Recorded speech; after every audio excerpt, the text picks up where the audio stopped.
Hello, and thanks for joining me for episode 5 of the Reedplate. Joe Filisko and I have reached the fifth and last fundamental on his list of harmonica playing fundamentals that we've been exploring over the last 4 episodes. However, in the next episode, Joe and I will conclude the series by discussing my additions to his fundamentals. Now, before getting into this episode, I'd like to tell you more about a special live online event about this series of podcasts, which I mentioned last time. On September 26th, 2020, Joe and I will be hosting a live session of the Reedplate where you can ask us questions about the fundamentals of playing the harmonica in this series. Has this series offered you new perspectives, for example? Has it inspired you to try something different? Do you have a question or questions about something that we've been talking about, a technique or something that we've mentioned in the series? Has it altered your view on tongue blocking, for example? This is going to be a ticketed event, so look out for announcements on my Facebook page, on Twitter, or you can sign up to my email list by visiting my website at sankey.com. Joe and I hope you can join us for this event. It should be a lot of fun. So on to this episode. Joe runs through his last fundamental, which is riffs, hooks, licks, and songs, which, as you'll hear, provides a mechanism for bringing together the other fundamentals. Throughout this series, I've included parts of our conversation which fell outside the episode recording itself. These, in quotes, studio and pre- and post-roll chats include some nice exchanges and nuggets of information which I wanted to include. For example, Joe talking about why he's included something. So we join the conversation as Joe and I are discussing the approach to this recording session. Only thing that really matters is the music. Is the music good? And I know plenty of basically pucker style players that move me deeply musically. Yeah. They just have something about them that is heavy.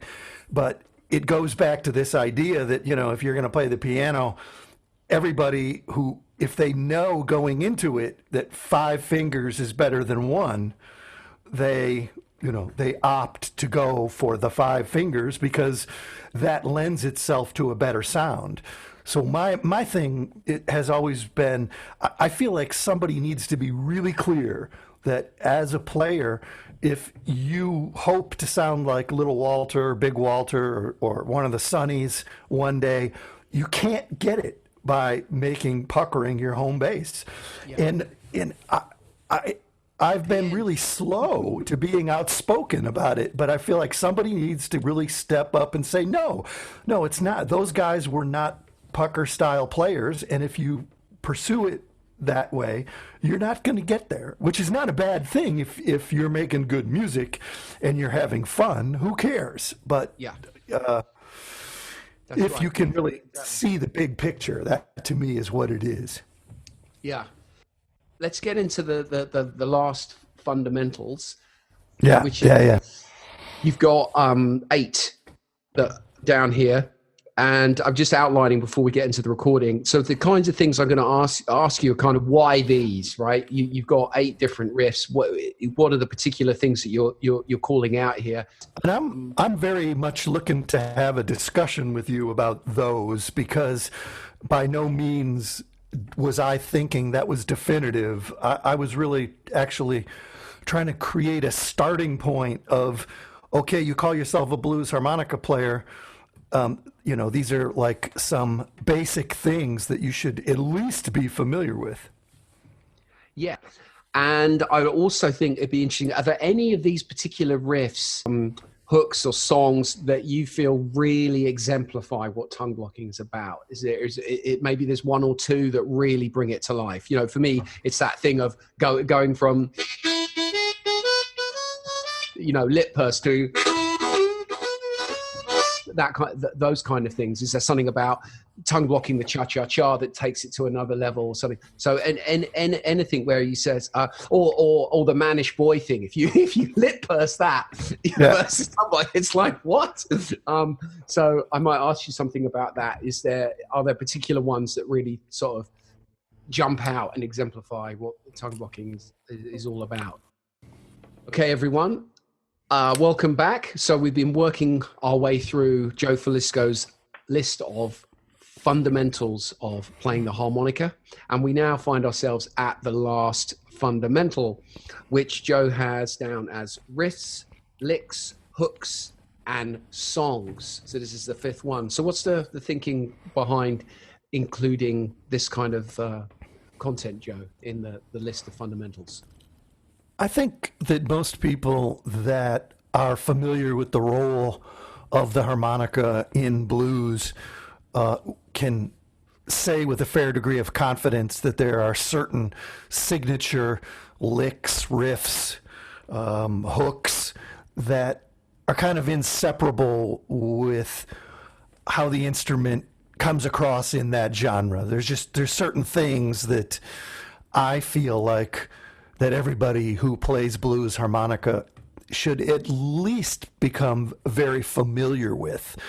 And another extreme way of looking at it is if someone has a high degree of confidence that they play the harmonica, they play blues on it, if they don't know how to play any of these signature classic riffs and hooks, that to me is kind of a red flag. I think there's certain things that people should have on their,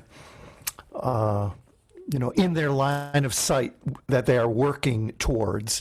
It would be similar to someone who went to cooking school. There's just certain things that they would certainly become familiar with how to cook and serve up. And I think there's some parallels there to playing the harmonica.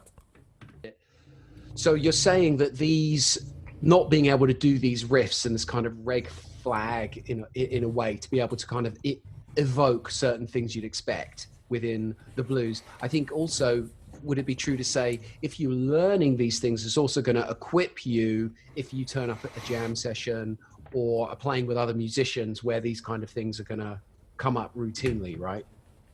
I think so, most certainly. And that ultimately is why I have the strong feeling about it, that I'm just disappointed when a harmonica player appears at a jam session and has no plan. They just want to jam along with, tell me the key, and I'll play something that fits in. I feel like that's the lowest point that there could be in the musical world of not having a plan, not having anything, any licks, any riffs that are identifiable.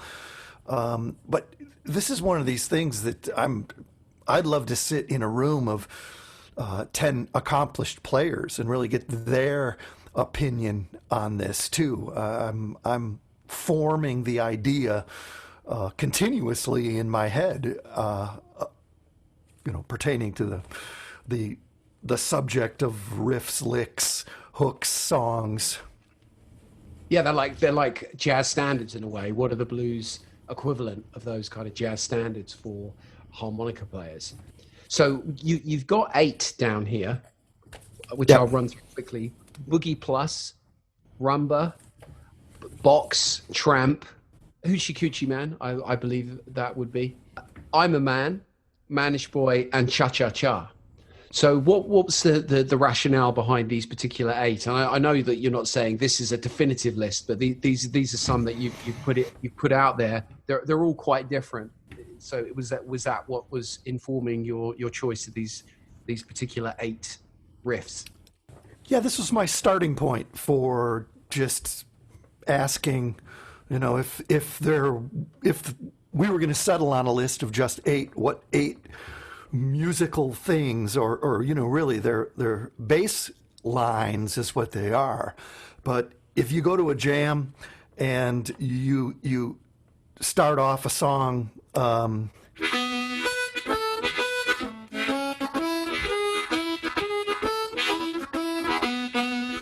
so everybody who knows blues knows what to do with that sort of thing. You immediately put yourself in a position of having power. If you start off a song by going,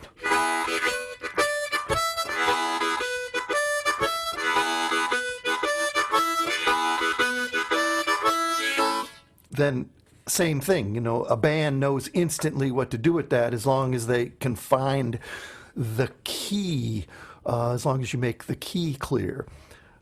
So really, that is the starting point of trying to compile a list of things that everybody that claims to play blues on the harmonica should aspire to. And the stuff that I was doing, playing just there, the irony is that there's no note bending in it. Right. It's stuff that really is natural sequencing stuff that falls on the harmonica. Yeah. And I think the other thing which it lets you do, just coming back to, in quotes, real world making music with other people, is it takes the harmonica out of this thing of being seen as something which just does fills and licks. So you're playing a groove, you're setting the feel and the tone of a tune, if you're doing it, as you were saying, as a kind of intro to something that you're going to sing or to bring in a band. It just makes you more part of the ensemble if you're able to play a particular groove in the background and you're not just doing head rolls and fills in between the vocals, right? It's moving the harmonica in a different space. Absolutely. You said the words part of the ensemble, and I feel like that is really, really key. Because if you can't fit in with the ensemble, the rhythm section, then you're the least important person on that bandstand. And I feel like that's a scary place to be. Yeah.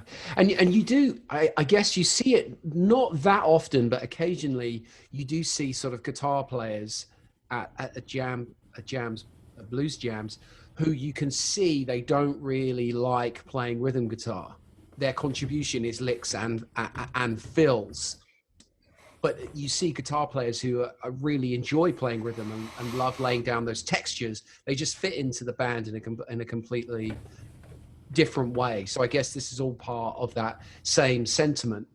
But I think one of the things, personally, just coming back to how you can use tongue blocking in this context, is, for me, the harmonica, what I like, especially about those kind of West Coast styles, is where the harmonica is almost like a horn section. You know, if you're doing those splits and you're laying down those, you know,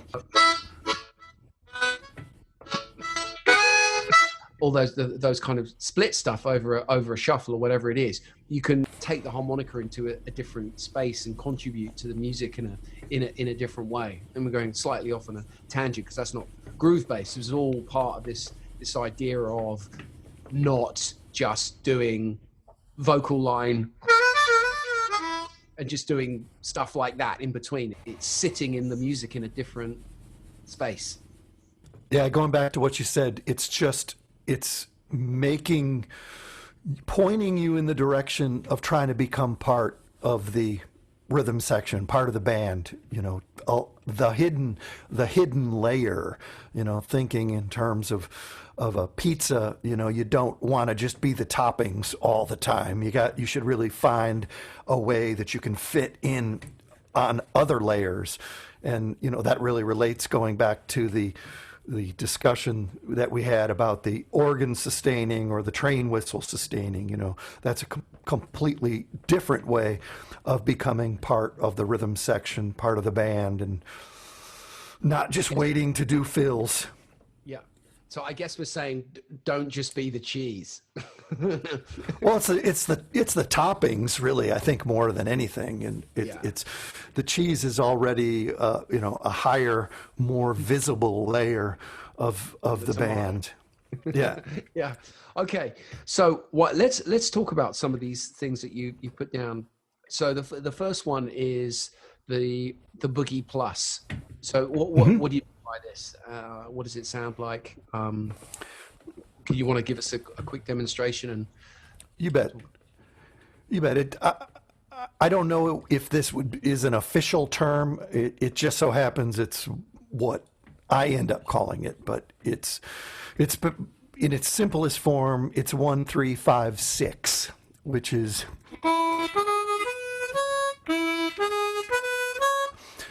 So that's like the simplest way of breaking it down. If I was going to actually play that on the harmonica, I would add in tongue blocking stuff that would make it a lot more interesting and a lot more, quite flavorful.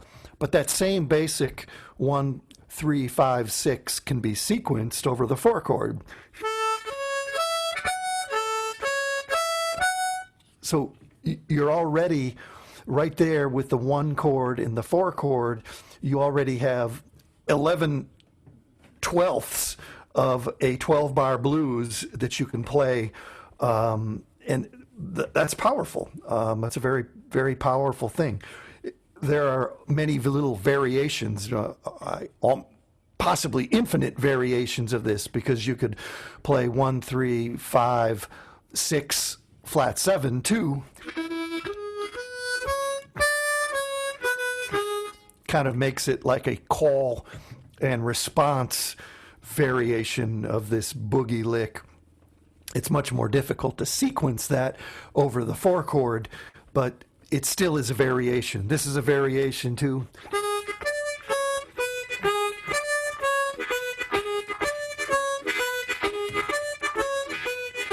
Same basic thing. So those are variations on that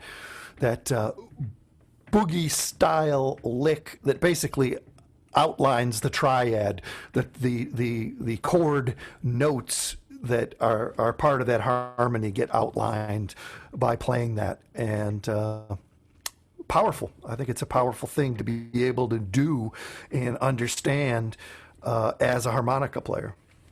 So just for the listeners, just to clarify, when you're saying 1, 3, 5, 6, you mean the chord tones, not the whole numbers on the harmonica, right?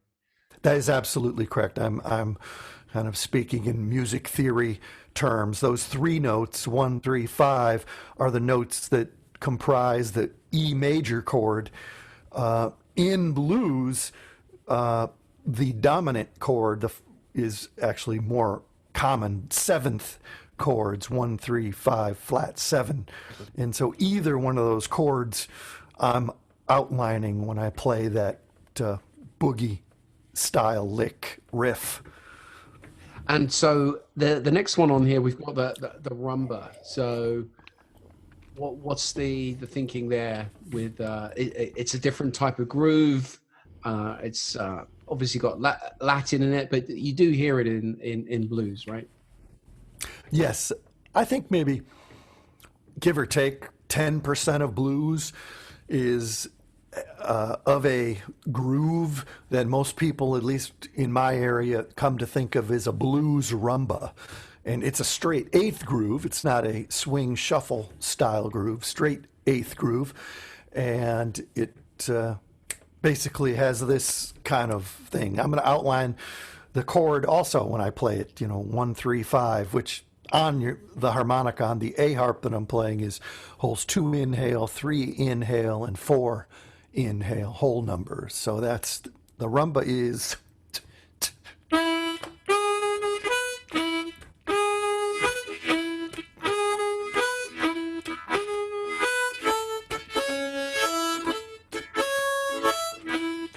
And so on and so on. So it's a different style groove. Same thing. You can go up to a bandstand, and if the band knows the key you're playing and you start a song off by playing that way, the band is going to know what to do. Everybody knows that. They recognize that. So it's really the power of being empowered to start off a song and be in control of a song and only telling the band what the key is. That's a blues rumba. There's variations of that too, because you can add the 6 in, this sort of.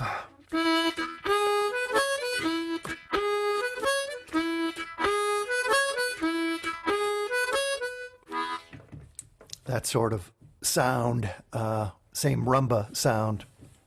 Great, yes. Next, we've got the box. So is this like a box shuffle, kind of normally got a bit more of a driving or harder sound? Yeah, the box shuffle, it's the same identical groove. I think, as like the boogie style. It's a swing shuffle sort of groove, but tonally, in terms of its tonality, it lends itself much more to playing the blues scale over, because it's lacking, or it really hints at the major third scale degree in there. It's much more of a minor pentatonic sound. So the riff itself is 1 5 flat 7 1. This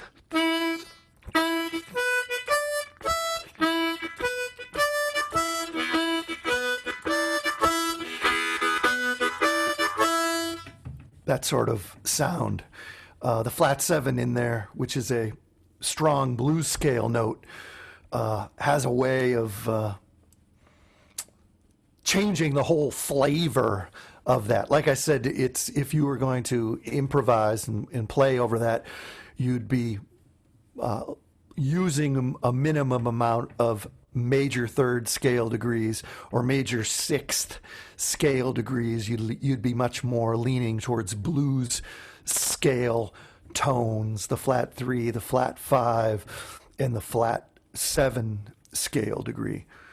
You can also do this box shuffle. I think they come up with that term because guitar players can really easily play this with a minimum movement of their fingers, and it ends up being in this tight box shape on the guitar neck. Yeah. But you can do this descending, much harder to play on the harmonica.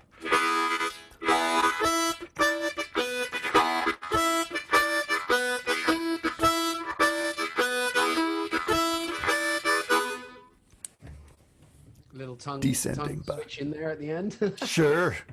So I think that sort of also brings up the point here from kind of learning and thinking about these fundamentals when we're looking at these different grooves, right? And we've just talked about the boogie, rumba, and box so far.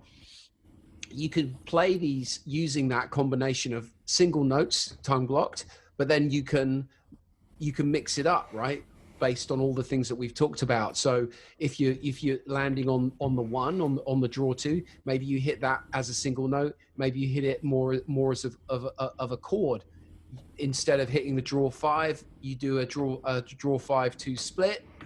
As you go up, you can start to mix octaves, and you'll find ways to utilize all the things that we've been talking about in terms of being able to add more richness and options to the core bass line.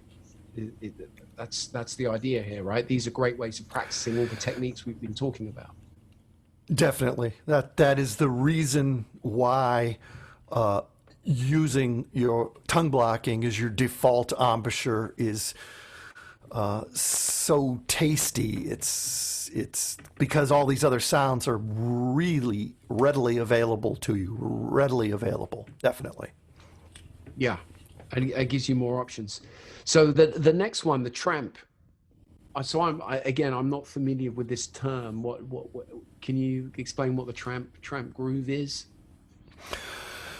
Yeah, back in the 60s, there was a song that came out called Tramp, and a very high percentage of blues musicians that I know just refer to the groove as a tramp groove. It's also a straight eighth groove, and it, in its clean single note form, it goes.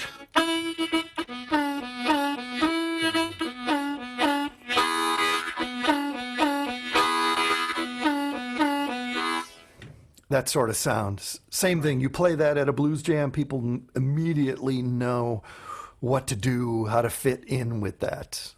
Yeah. And likewise, you'll join in with things which people start where that feel will also fit. Exactly. So then we've got Hoochie Coochie Man as another one. So is this, again, I guess in a way, the next three in a way that we're going to talk about, these are kind of iconic songs in a way, as opposed to just a riff. I mean, they're very well-known songs. So are they here because of the riff or because of the song, or a bit of both of these things? You're saying, well, you should go and definitely listen to these records and get these riffs. I'm thinking both. Yes, they are iconic songs, but I think it could be argued that part of the reason they are that way is because the harmonica riff is so unforgettable. And so, thus, if you have an opportunity to play harmonica in Hoochie Coochie Man and you don't know how to play the main riff in the song, that to me is a red flag as a harmonica player. You should have to stand in the corner. Be a mark of shame to you if you're not familiar with.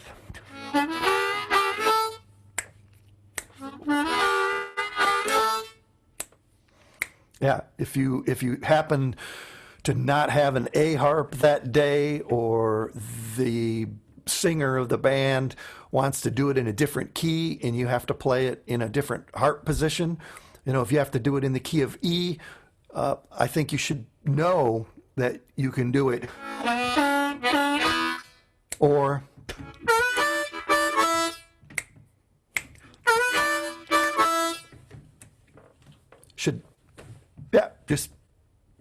I think I'm imagining everybody would be giving me a big amen for that sort of thing. I would marvel at someone that would disagree with that. It's just an iconic song featuring the harmonica. You got to know the harmonica riff or hook in the song. I think in a song like Hoochie Coochie Man, you could refer to the harp part as a riff, a lick, or a hook. Yeah.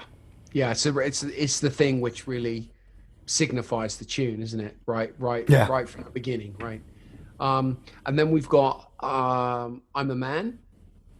Yep. Referring back to the harmonica playing in that Bo Diddley song, I'm a Man, which is just basically going root, fourth degree of the scale, kind of a flat third degree of the scale, and back to root. I like to decorate that and fill that up and fatten that riff up by going.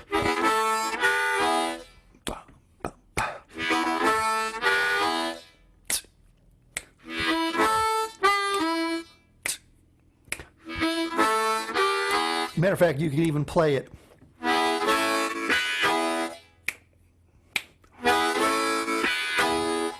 You can play it as a complete and total chord lick, and it really does the job. It serves the purpose, just playing straight ahead, inhaling and exhaling chords. So just another iconic harmonica lick that if you play blues, I'm thinking you should really know. And I think a riff like that, also, if you sing, you can do something literally on your own, right? You can lay down that as a groove, and then you can sing the line yourself, and then do the feel. And if you're tapping your foot in a strong way and clicking your fingers, you're developing a whole self-contained sound that works on its own, right? Yeah, I definitely think so. As a matter of fact, it almost aches for that. I did the little video series of the various playing styles of the song When the Saints Go Marching In, and I basically changed the melody of the song and accompanied myself playing and then sang a part of the melody in there in the slow Chicago blues one chord style. So yeah, you can definitely do it. Yeah, good way to learn, fold in your singing. Then we got number 7, Mannish Boy. So this is the riff that got me playing the harmonica, or it's the riff that I first got me into blues in a way. When I first heard that combined with Muddy's voice, I was like, whoa, what is that? It's such a powerful phrase along the lines of Hoochie Coochie Man as well, right? Yeah, it's almost identical to the I'm a Man riff, but it's just got one extra note in there, and you could say it's the same riff or a different riff, but it going back to the song, as a harmonica player, you got to know it.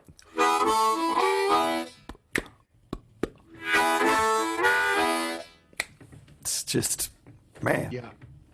Again, just to come back to the application of these fundamentals, that riff doesn't really work for me anyway when it's played lip pursing and going for this sound. So and also even if you play it tongue blocked cleanly, it doesn't really work that well.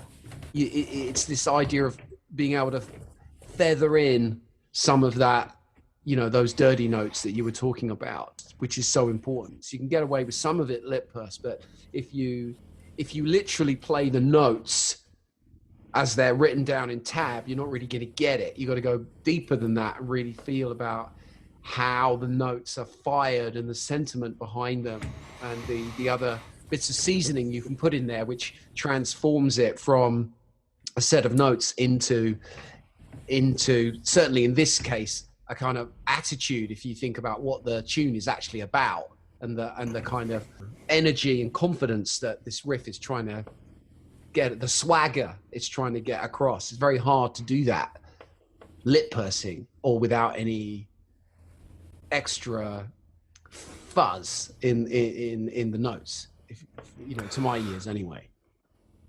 Amen.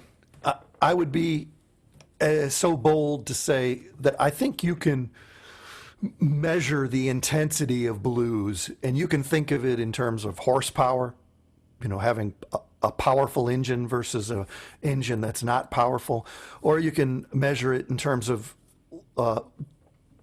blue color, you know, dark blue meaning more deeper ornery blues, and light blue meaning just weaker, not as potent, not as powerful, not as ornery blues.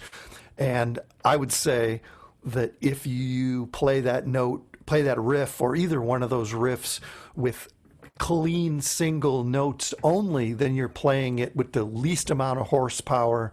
You're playing it the lightest blue that it can possibly be. And so the argument for using the tongue blocking and understanding how important it is to play dirty is it makes it the darkest blue, and it gives it the highest amount of blues horsepower possible. And I mean, that's why when I listen to blues players that are not using a lot of tongue blocking, I can be underwhelmed, is just that I'm hearing it as lighter blue. I'm hearing it as not having the horsepower that it could have if they were taking advantage of tongue blocking and all the sounds that the harmonica has to offer.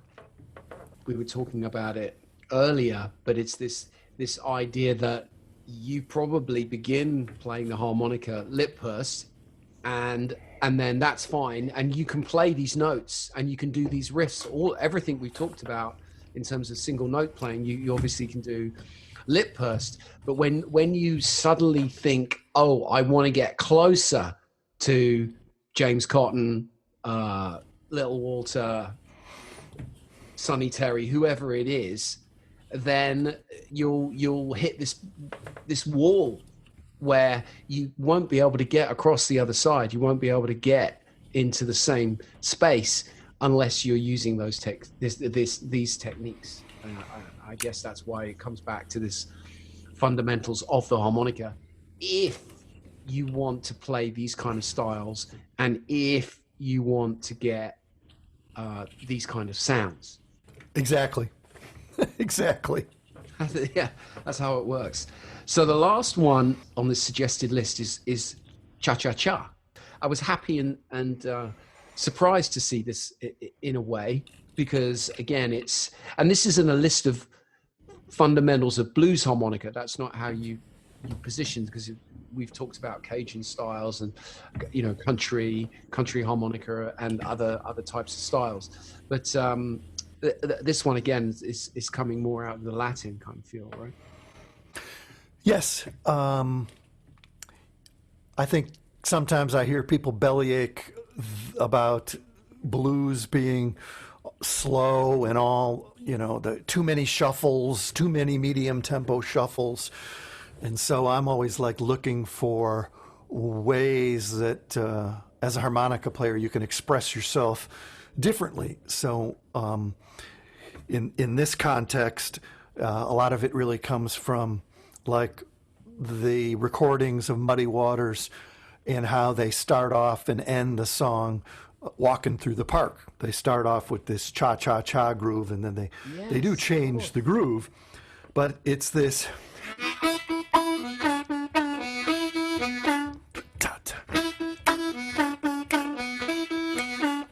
that sort of thing. So you can play that up higher, of course.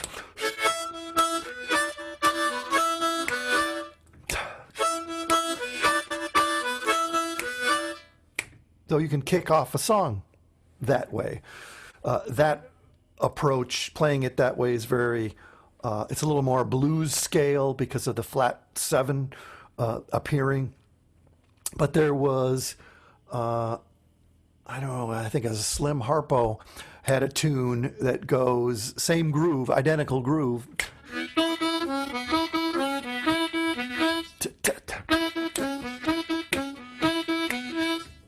That's that sort of thing. It's just it's a different riff, but same identical groove. So it's nice. So when were who were the players who started to use these kind of cha-cha rhythms? When did that first start appearing? Is that in the 50s with more amplified blues, or were people starting to do it a bit earlier? Do you have a sense of when people started to include or play those kind of things on a diatonic harmonica? 1950s, I believe. Certainly by the early 60s. I think the people playing blues, they were always listening to the jazzier music of the day, the swing music of the day, and if the trend happened to incorporate a different rhythm, a different groove, a Latin feel thing, then naturally they were going to try to incorporate that into the blues playing because it may very well have given them a better opportunity to sell records.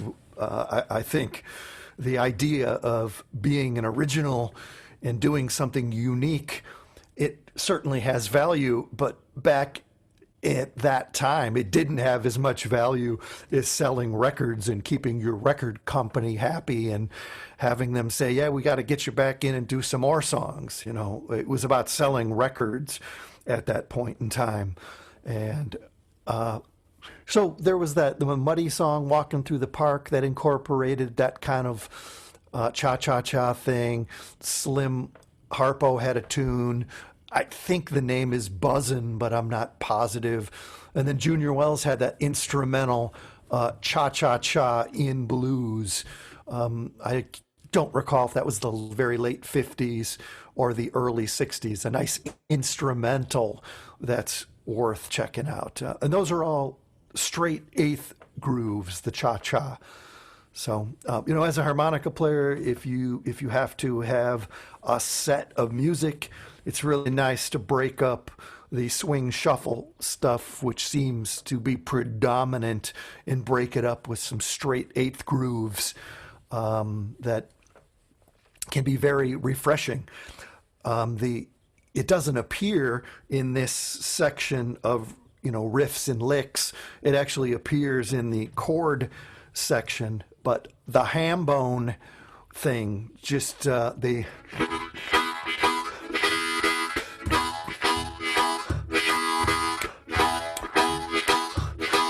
and you could play that as a riff too, going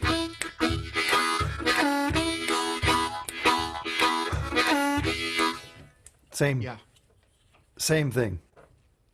A lot of power in that. That's in the chords. Yeah. So I was going to suggest actually, would you include in here some kind of country type groove? But of course they're included right at the top in the chord section. So I guess it would then be, once you've got that groove down and that sentiment down and that feel down, is then how you start to integrate some clean notes or weave them as part of the rhythmic groove that you're doing, as you were just doing there by adding that, the draw two bend. So yeah. Well, I off the top of my head and actually thinking about this, there's I can't really think of any ones that I wouldn't, I agree with these. I think this is a good list because you've got different grooves in there, and you can all moderate one. I guess maybe some people might say you could put a funk in there, but around some kind of bass line, maybe just taking the same notes from, the box type one. You can play that in a kind of 4/4 funk. But what's cool here is I think is you've got that blend of, here's some iconic songs. I mean, some other people may say Mojo Working, for example, that kind of feel. But as you've sort of presented it to me anyway, it's not necessarily a definitive list. Here's some good solid ones to have a look at. But then it's this idea of, with these ones that we've gone through, you've got different types of grooves, and you've got some iconic riffs and songs that people will recognize, and these act as ways that you can utilize all the other aspects that we've talked about with chords, active blues breathing, the tongue blocking with chords, and the notes and tongue blocking and the splits and all of that. You can deploy it through these things, right? Yes. The only last minute thing that I came up with was basically a groove that I think a lot of people know as a boogaloo, and it's basically like a slightly off kilter tramp groove. There's a George Harmonica Smith song called Avalon Boogaloo, and you could play that riff on the harmonica. It would be like.